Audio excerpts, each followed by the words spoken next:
آج بھی new world order new world order در حقیقت یہود کی ریشہ دوانی،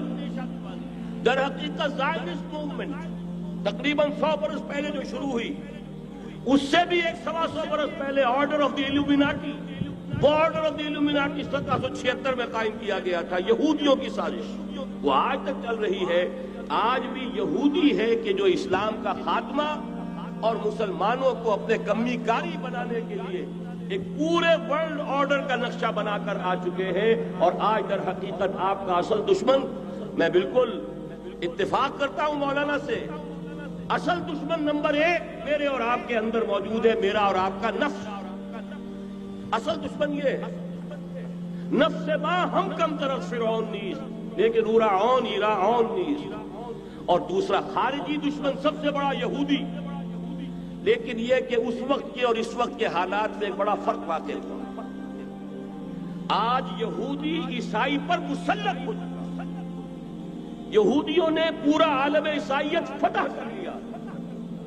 آج پورا عالم عیسائیت یہودیت کا اعلی کار بن چکا ہے۔ چنانچہ پہلے تو ایک ہی بات تھی، یہ تو تقریباً 300-400 سال قبل ہو چکا، کہ west white Anglo Saxon Protestants یہ تو اعلی کار بن گئے تھے آج سے صدیوں پہلے، انہی کے ذریعے سے یورپ کے اندر انہوں نے سود کی اجازت حاصل کی، انہی کے ذریعے سے یہ ساری فحاشی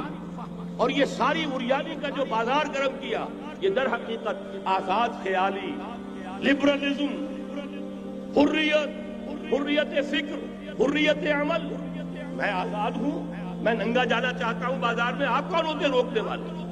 آپ اپنی آنکھیں بند کر لیں، ہم آزاد ہیں، ہم 2 مرد ہیں، شادی کرنا چاہتے ہیں، شوہر اور بیوی کی حیثیت سے رہنا چاہتے ہیں، آپ کون اعتراض کرنے والے؟ یہ سارا یہود کی سازش، اور آپ کو معلوم ہونا چاہیے جب تک پوپ کا کنٹرول تھا یورپ پر، یعنی ابھی کیتھولک جو عیسائیت ہے وہ غالب تھی،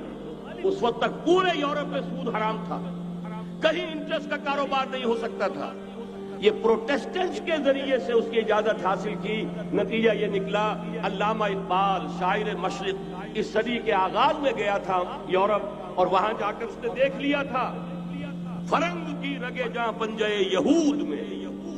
معاشی اعتبار سے یہودیوں نے پورے یورپ کے اوپر اپنا تسلط قائم کر لیا تھا، اور یہ یہودی کون تھے؟ روتھشائلڈز، گولڈ سمتھس۔ بہرحال مجھے جو دوسری بات کہنی تھی وہ یہ کہ یریدون لیطفئوا نور اللہ بافواہہم، اس وقت بھی یہودی تھا، آج بھی یہودی، لیکن فرق یہ واقع ہوا ہے کہ اس وقت یہودی کے کنٹرول میں عیسائی نہیں تھے، بلکہ 1200 برس تک یہودیوں کے اوپر ظلم و ستم بلکہ ہوتا رہا عیسائیوں کے ہاتھوں، پورے یورپ میں پرسیکیوٹڈ تھے، انہیں اگر کہیں سہارا ملا مسلمانوں کے ذریعے سے اسپین میں ملا ہے۔ بن گوریان نے خود لکھا اپنی کتاب میں کہ ڈیورنگ دی ڈائسپورا، یہ ہمارا جو انتشار کا دور ہے 70 عیسوی سے جو شروع ہوا تھا، اس ڈائسپورا کے دوران our golden period is the period of Muslim Spain، ہمارا سنہری دور وہی ہے جو مسلمان ہسپانیہ کا دور ہے، انہیں آرام ملا، انہیں پروٹیکشن ملی، انہیں عیش ملے، اور وہیں سے انہوں نے عیسائیت کے اندر لقب لگا کر اور وہاں سے اپنے راستے پیدا کیے، اور دوسرا کام یہ کیا عیسائیوں کی عداوت کا رخ اپنی بجائے مسلمانوں کی طرف کرنا۔ یہ ہے ہوشیاری، یہ ہے چالاکی، دشمنی تو ہے، اور دشمنی کے جذبات کو ادھر کے بجائے ادھر کر دو۔ انگریز کیا کر کے گیا تھا ہمارے ساتھ؟ یہ کشمیر کا مسئلہ کیوں پیدا ہوا؟ انگریز نے 200 برس یا کہیں 100 برس ہندوستان پر حکومت کی تھی، اور سابق حکمران کے خلاف نفرت ہوتی ہے، جب کوئی قوم آزاد ہوتی ہے اپنے سابق حکمرانوں کے خلاف نفرت ہوتی ہے، اس نفرت کو روکا کہ ان کی آپس میں نفرت کے لیے کشمیر کی ہڈی ڈال جاؤ، آپس میں لڑتے رہے، آپس میں لڑتے رہے، ہمارے سے ہماری طرف دوستی کا ہاتھ وہ بھی بڑھائیں یہ بھی بڑھائیں۔ یہ بہت بڑی سازش تھی، ایسے ہی نہیں ہو گیا تھا، جان بوجھ کر مسئلہ پیدا کیا گیا کہ یہ پاکستانی بھی ہمارے دوست رہے، کامن ویلتھ میں رہے، یہ ہندوستان بھارت بھی ہمارا دوست رہے، کامن ویلتھ میں، آپس میں لڑے، دشمنی کا جتنا جذبہ ہے وہ آپس میں طے کر لیں، باقی ہمارے لیے دوستی ہی دوستی رہ جائے۔ بعین ہی یہ کام یہود نے کیا عیسائیوں کا، جو کہ حضور کے زمانے میں اقربہم مودۃ للذین آمنوا،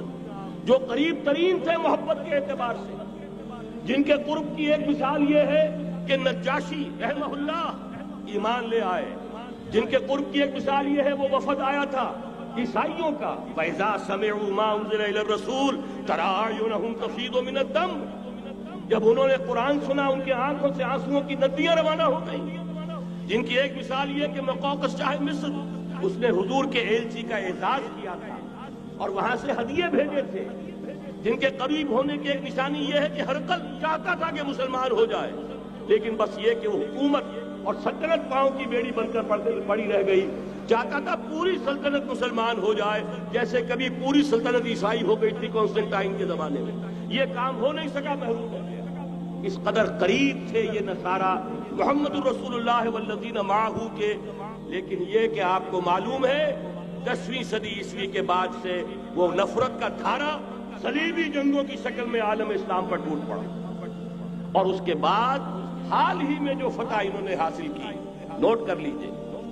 کہ جہاں تک پروٹیسٹنٹ مذہب کا تعلق ہے وہ تو پہلے سے ان کی جیب میں تھا، یہ ویسٹ کا لفظ آپ نے پڑھا ہوگا اور اخبارات میں آتا رہا خلیج کی جنگ کے دوران، ویسٹ ایک تو کہتے ہیں یہ بھیڑ جو کاٹ جاتی ہے منہ سوج جاتا ہے، ایک ویسٹ مخفف ہے، وائٹ اینگلو سیکسن پروٹیسٹنٹس، سب سے پہلے یہود نے انہیں شکار کیا، اپنا اعلی کار بنایا، یہی وجہ ہے آپ کو معلوم ہے 1917 میں انگریزوں کے ذریعے سے انہیں یہ اجازت ملی کہ فلسطین میں زمینیں بھی خرید سکتے ہیں، جائیدادیں بھی خرید سکتے ہیں، بالفور ڈیکلریشن، انگلستان کا وزیر خارجہ تھا جس نے کہ یہ اجازت دلوائی ہے، ورنہ یہ کہ خلافت عثمانیہ جب تک قائم رہی ہے خلیفہ عثمانی ترک خلیفہ نے اجازت نہیں دی، اس لیے کہ حضرت عمر رضی اللہ تعالیٰ عنہ نے، یہ بھی اب تاریخ کی ایک حقیقت بیان کر رہا ہوں جو شاید بہت سے حضرات کے علم میں نہ ہو، کہ جب یروشلم کے عیسائیوں نے سرنڈر کیا ہے یروشلم، حضرت عمر آئے ہیں، تشریف لائے ہیں مدینہ منورہ سے چارج لینے کے لیے، اس وقت جو ٹریٹی لکھی گئی ہے، جو معاہدہ ہوا ہے، اس میں وہاں کے یہودیوں، یہاں کے عیسائیوں نے طے کرایا تھا کہ یہاں آپ یہودیوں کو آباد ہونے کی اجازت نہیں دیں گے، یہودی آ سکتا ہے، زیارت کر سکتا ہے، اپنے مقامات مقدسہ کو آ کر دیکھ سکتا ہے، یہاں آباد نہیں ہو سکتا۔ اور یہ کون شرط رکھ رہا ہے؟ عیسائی۔ اس وقت تک عیسائیوں کی دشمنی یہودیوں کے ساتھ اس درجے میں تھی، اور یہی حضرت عمر رضی اللہ تعالیٰ عنہ کی وہ شرط تھی کہ سلاطین عثمانیہ، خلفائے عثمانیہ نے بھی، حالانکہ یہودیوں نے بڑی سے بڑی رشوت دینے کی کوشش کی ہے، سلطان عبدالحمید خان کو یوں سمجھیے کہ سیم و زر سے خریدنے کی کوشش کی ہے، لیکن اس کے باوجود ان کا کہ جو فیصلہ حضرت عمر کر گئے تھے، جو کمٹمنٹ رضی اللہ تعالیٰ عنہ ان کی ہے، میں اس سے سرے منہ انحراف نہیں کر سکتا، اصل میں اسی کی تو صدا ہے جو فری میسنری کے ذریعے سے خلافت کا خاتمہ کرایا گیا، کہ یہی سب سے بڑی رکاوٹ ہے۔ اگر خلافت ختم نہ ہوتی اور اگر کہیں جہاد کا اعلان خلیفہ عثمانی کی طرف سے ہو گیا ہوتا تو یہ کہی تھی بات، جب حضرت شیخ الہند رحمۃ اللہ علیہ جب یہ اسیری میں تھے مالٹا میں، تو وہاں کا انگریز کمانڈنٹ، اس نے کیونکہ وہ کچھ مرید ہو گیا تھا یا کم سے کم عقیدت مند ہو گیا تھا، ایک روز حضرت شیخ الہند نے ان سے سوال کیا اس شخص سے کہ آپ لوگ ہماری خلافت کے پیچھے کیوں پڑے ہوئے؟ یہ تو بیمار، تم خود کہتے ہو یورپ کا مرد بیمار ترکی، آپ کو کیا ڈر ہے اس سے؟ آپ کیوں اس بیچاری خلافت کے در پہ ہیں؟ اس شخص نے جواب دیا تھا، مولانا اتنے بھول پن کے ساتھ بات نہ کیجئے، ہم بھی جانتے ہیں، آپ بھی جانتے ہیں، اگر کہیں خلافت عثمانیہ کی طرف سے جہاد کا اعلان ہو گیا تو پورے عالم اسلام سے لاکھوں مسلمان اپنے سروں سے کفن باندھ کر نکل آئیں گے۔ آج اس گئے گزرے دور میں بھی اس کمزور اور یوں سمجھیے کہ نام نہاد خلافت کے اندر اتنی جان ہے، اتنی طاقت ہے، لہذا اس کو ختم کیا گیا، اور ختم کرایا گیا کن کے ذریعے سے؟ وہ جو مسلمان کہلاتے ہیں تھے فری میسن، مصطفیٰ کمال پاشا فری میسن، اور اس کے ذریعے سے انہوں نے سارے کام جو کروائے وہ در حقیقت اپنی سازشوں کے ذریعے سے اور مسلمانوں کو استعمال کر کے۔ بہرحال بات لمبی ہو رہی ہے، پہلی بات تو یہ ہے کہ وہی نقشہ اس وقت کا آج بھی ہے جہاں تک یہودیوں کا تعلق ہے، لیکن فرق یہ واقع ہو گیا کہ اس وقت عیسائی یہودیوں کے تابع نہیں تھے، بلکہ عیسائیوں اور یہودیوں کے مابین دشمنی تھی، آج یہودی عیسائیوں پر مسلط ہو چکا ہے. فرنگ کی رگے جہاں پنجہ یہود میں ہے، اور آج کے فرنگ کا لیڈر امریکہ ہے. امریکہ کا صدر یوں سمجھیے کہ وہ ان یہودیوں کا غلام ہے.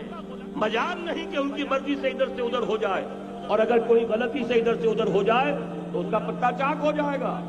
آپ دیکھیے کیا حشر ہوا ہے بش کا. حالانکہ بہت بڑا ہیرو بن کر نکلا تھا گلف وار سے، لیکن ذرا سا ایک بیان دے دیا تھا کہ جو اسرائیل کو پسند نہیں آیا، تو جو الیکشن میں چاروں شانے چت ہوا ہے اس کا جو حشر ہوا ہے وہ دیکھ لیجیے. تو پہلی بات تو یہ سمجھ لیجئے کہ آج بھی یہودی یہ نیو ورلڈ آرڈر ہے، نیو ورلڈ آرڈر، اور اس میں عیسائی دنیا اس کی آلہ کار ہے.